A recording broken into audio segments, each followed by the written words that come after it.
Verify. Fast facts. How do you feel about road trips? I love them. I love road trips. This is Verify Road Trip.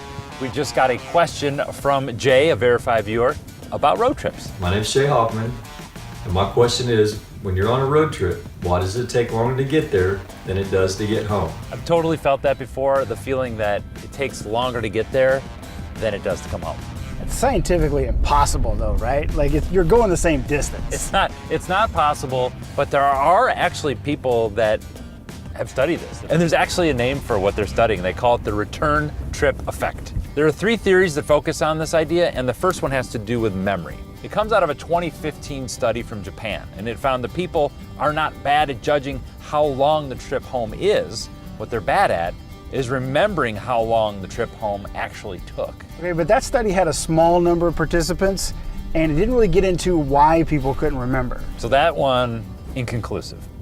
The more conclusive study came out of the Netherlands in 2011, and you can find it in the Psychonomic Bulletin and Review. Oh, I'm a subscriber. Yeah, I get 2 copies at home.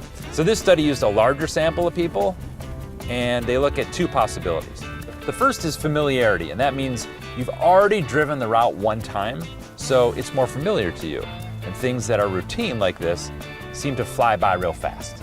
So what the authors of that study did is they changed the route for people on the way home, and they still felt like it was shorter. So that theory, out. So the final theory, again from that same study in the Netherlands, is about expectations. The idea is that we have a way of underestimating how long it will take to get there. Meaning we expect the trip there will be faster than it actually turns out to be, and so that makes it feel long. The authors concluded that people on their way home likely lengthened their expectations for the return trip. In comparison with this longer expected duration, the return trip felt short. All right, what have we verified? Well, basically the research found that we're jacking with our expectations, that we underestimate how long it's going to take to get there, and we overestimate how long it takes to get home. So it's all in our head. All in our head. And that's the return trip effect.